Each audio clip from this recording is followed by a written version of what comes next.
그러면은 이민자들이 들어오면 당연히 다 지방에 가서 저임금 일자리에 종사를 하겠죠. 근데 그 사람들이 계속 저임금에 부당한 대우를 받다가 더 우리 보장을 해달라, 뭐 어째달라 이러면은 외국인 근로자들이 한국 노동경제가 점령해서 문제라는 얘기를 해요. 문제인지 모르겠어요. 한국 사람들이 그 일을 안 하려고 하니까 외국인들이 그 일자리를 채우는 거거든요. 또는 한국인 노인들. 근데 그 사람들의 처우를 잘 해주자라고 하면 이상하게 그런 담론에 있어서는 경기하듯 하는 사람들이 너무 많아요.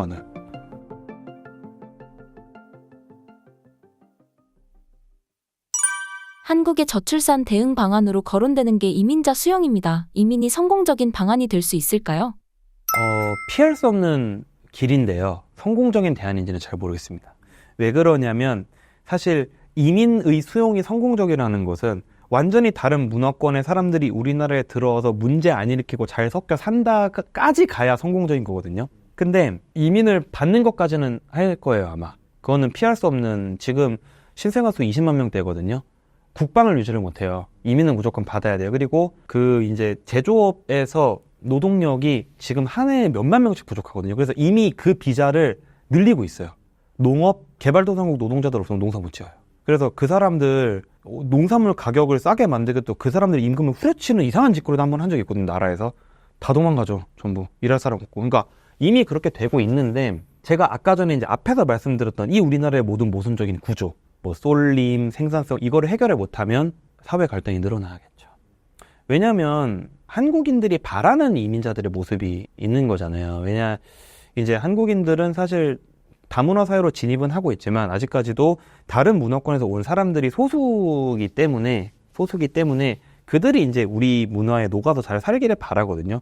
근데 그게 설문조사를 해보면 이민자에게 바라는 가장 큰 요건은 단정한 품행이에요. 근데 이 단정한 품행이라는 게 너무 광범위한 개념인 거잖아요. 그러니까 사실 70대 어르신의 개념에서는 길에서 슬리퍼를 신고 다니는 것도 단정한 품행이 아닐 수가 있게 되는 것이고, 또 어떤 사람에게 있어서는 이민자예요. 왜 한국말 잘 못해요?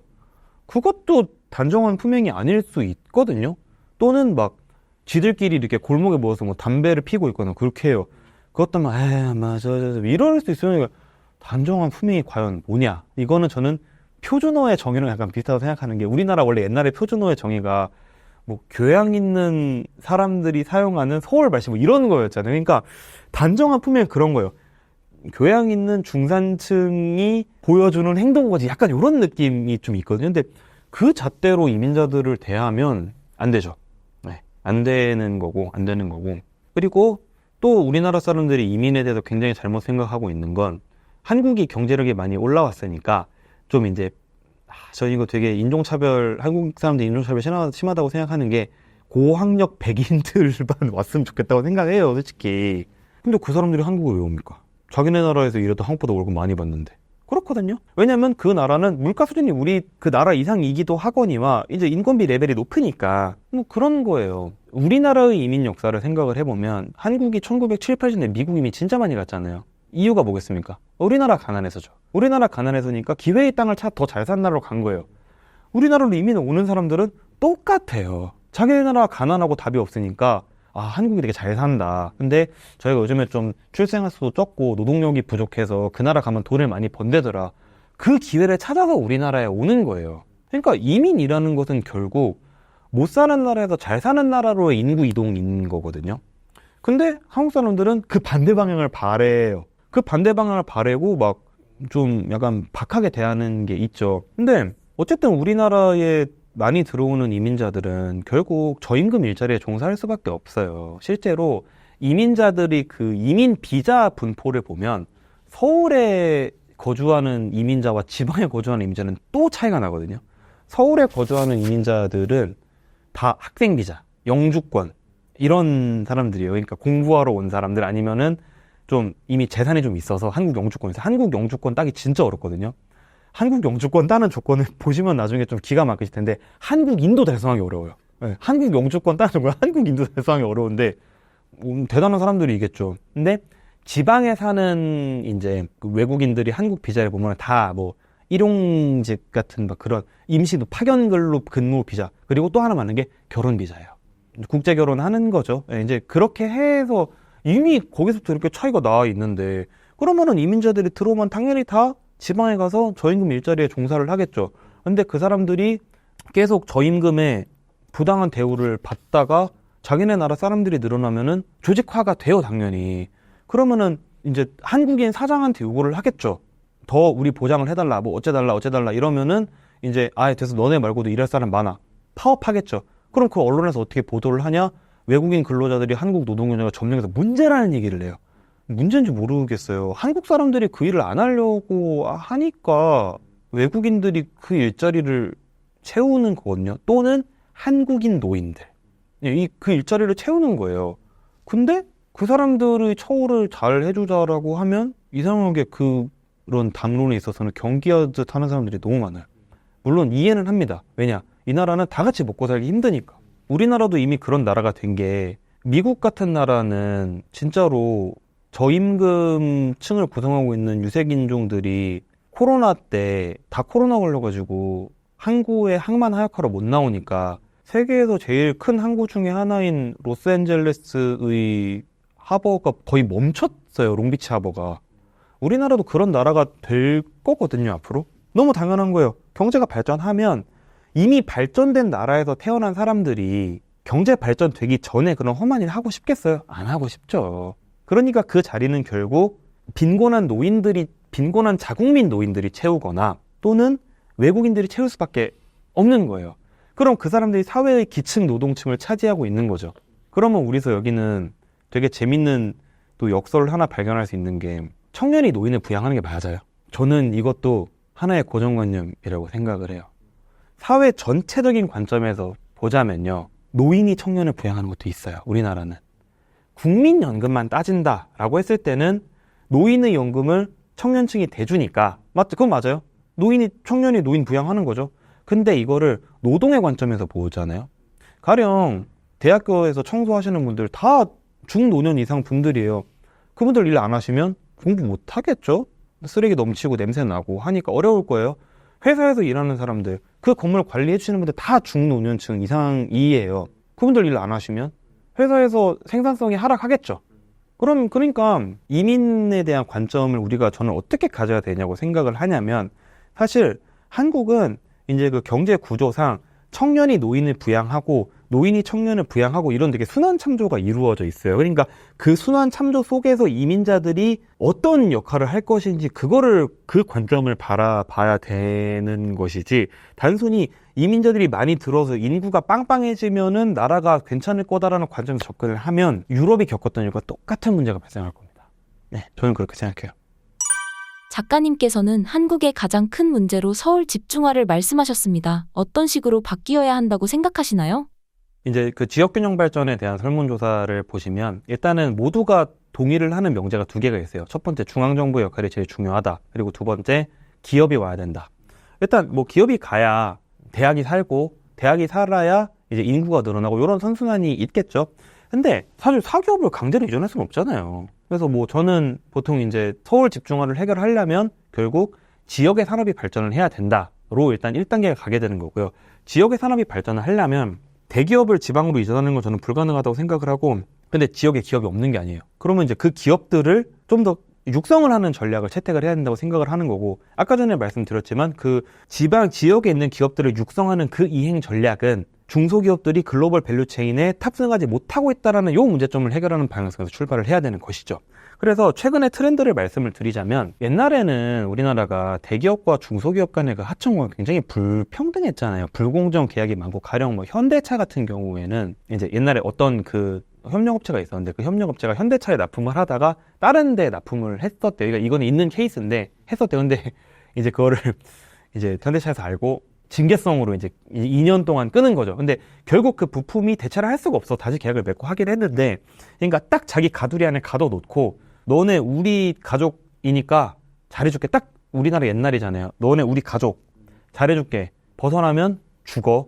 이거거든요. 근데 요즘에는 삼성전자건 현대차건 뭐 SK건 사실 다 글로벌 기업들이잖아요. 이제 중견 기업이 저희가 반도체 웨이퍼 이제 수율 검증하는 설비를 좀 하나 개발을 했는데 이러고 들고 와요. 거래하고 싶어서.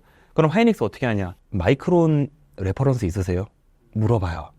그리고 뭐 가령 현대차다. 뭐 저희가 이번에 전장용 반도체 설계, 전장용 반도체 칩 설계를 좀 새로 해봤는데 요거 한번 저희 거 제품 해보시면 그러면은 현대차도 그래요. 테슬라 레퍼런스 있으세요? 그래요.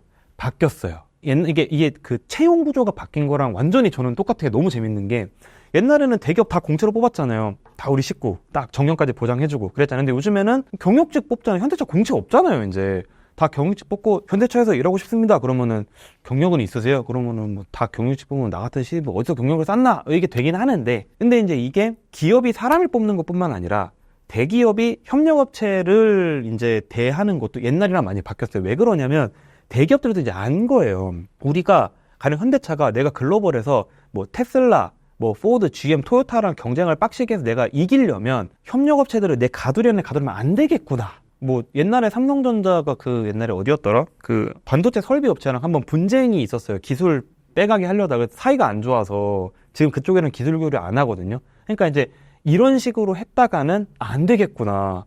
경쟁력이 뒤처지겠구나라는 생각을 하는 거예요. 대기업들도. 그래서 실제로는 최근의 대기업, 중소기업, 수직 계열은 항상 옛날하고 조금 다릅니다. 불공정 거래는 당연히 아직도 있겠지만 그럼에도 불구하고 경영을 봐요. 공채로 내 밑으로 들어와 벗어나면 죽어 이게 아니라 레퍼런스 있으세요가 되는 거. 그래서 중견 중소기업들도 근본적으로 최근에는 글로벌 밸류체인에 탑승을 해야지만 한국 대기업의 그 밸류체인에도 들어갈 수가 있는 구조로 조금 이제 바뀌어가고 있어요. 근데 문제는 구조는 그렇게 바뀌고 있는데 정작 중기부의 뭐 중소기업 해외시장 판로 개척이나 이런 거는 아직까지도 불공정 거래 시절에 좀 갇혀 있는 측면들이 있거든요. 그러니까 이제 그런 판로 개척을 확실하게 이제 그 국가 전략 산업에 정하고요. 그 전략 산업에 중소기업 리스트 다 작성하고 이제 얘네들이 대기업 레퍼런스를 어떤 식으로 요구를 받는지 파악을 하고 그럼 그 레퍼런스를 달성하기 위해서 판로를 어떻게 개척하면 되냐, 어떤 기업이랑 컨택을 하면 되냐를 코트라랑 같이 해야죠. 중기부가. 그거를 당연히 이제 그 제도를 먼저 우선적으로 추진을 해야 되는 거고. 자, 그리고 두 번째는 그러면은 중소 중견기업들이 글로벌 밸류체인에 올라타서 돈을 많이 벌려면 수출을 해야 되지 않습니까? 근데 수출이라는 건 단순히 물건을 갖다 파는 것이 아니고 뭐 이제 계약 조건에 협상도 해야 되고 뭐 무역 영어 잘하는 사람도 있어야 되고 근데 그런 사람들을 현재 한국 중소 중견 기업들이 그 사람들 인건비 맞출 수 있냐? 못 맞춥니다. 예, 지금 한국의 중소 중견 기업들 중에 반 넘게 이자 내기도 어려워하는 회사들 많을 거예요. 그런 회사들 뭐 할 수 있느냐? 못 하죠. 그럼 그걸 어떻게 해야 되느냐? 정부에서 지원사업 열어서 통과한 회사들한테 인건비 쏴준다. 너네 그냥 영어 잘하는 사람 뽑아. 연봉 1억 줘. 걔네 인건비 80% 내가 줄게. 해야 되는 거예요. 그렇게 해야 이제 그 사람들이 미국, 유럽, 뭐 중동, 아프리카 가서 영업해 오고 그래야 이제 그렇게 되는 거잖아요. 근데 정부가 돈이 있느냐의 문제가 되는 거죠. 우리가 보고 있는 모습들 다 감세해주고 있죠. 지금 예산 깎고 있죠. 연구개발 예산을 깎고 있어요. 말이 되느냐가 되는 거예요. 사실 그래서 수도권 집중의 문제도 시작을 제가 이제 산업전략의 문제가 굉장히 길게 제가 왔습니다만 결국 이 단계까지 가야지만 지방의 기업들이 이제 수익성이 좋아지고 지방의 기업들이 수익성이 좋아져서 인재 양성에 대한 욕구가 강해지면 어떻게 되느냐? 지방거점 국립대랑 연결고리가 강해집니다. 그럼 지방거점 국립대가 이제 학생을 유치를 많이 하게 되면 또 그 대학을 나온 사람들이 창업도 하고 이렇게 해서 대학 재정에 도움이 될 수도 있겠죠. 그러면은 또 교수 초빙을 하고 그럼 또 우수한 인재가 나오고 이런 이제 사이클을 만들어 가야지 그렇지 않으면 수도권 집중은 해결할 수가 없죠. 그래서 결론적으로 수도권 집중은 국가 산업 전략의 문제로 해결을 해야 된다라고 우리가 생각하는 거고 만약 이렇게 하기 싫다 그러면 극약 처방이지만 한 가지 방법이 있습니다. 바로 이제 이런 거예요. 재벌 회장들을 때 우리나라 관치 잘하잖아요. 재벌 회장 딱 불러요. 대통령께서 딱 불러가지고 너 부산 가, 너 광주 가, 너 대구 가, 너 대전 가. 그 대신에 너네 그렇게 본사 이전하고 거기서 사는 사람 뽑으면 너네 승계 문제 없던 일로 해줄게. 그냥 너네 지배력 유지하고 그런 거 다 모르겠으니까 상속세 면세해줄게. 그냥 SK 상속세 빡빡하지 막막하지 빵으로 해줄게. 그 대신에 너 부산 가. 부산 가고 거기 사는 사람만 채용해. 앞으로 30년 동안 30년 중에 1년만 딴 한눈 팔면 과징금 30배야 라든지 이 정도 극약 처방을 쓰면 그래도 갈지 안 갈지 모르겠어요. 네, 갈지 안 갈지 모르겠고 근데 중장기 전략을 쓰고 싶지 않다. 어차피 장기적으로 사람은 다 죽어라는 말을 하고 싶다면 극약 처방은 그렇게라도 써야 된다는 얘기예요. 그렇지 않다면 뭐 자살하는 대한민국 되지 않을까. 저는 그렇게 생각하는 겁니다. 네. 신사임당 구독자분들께 해주고 싶으신 말씀이 있나요? 사람이 이제 우리나라 굉장히 살기 어렵죠.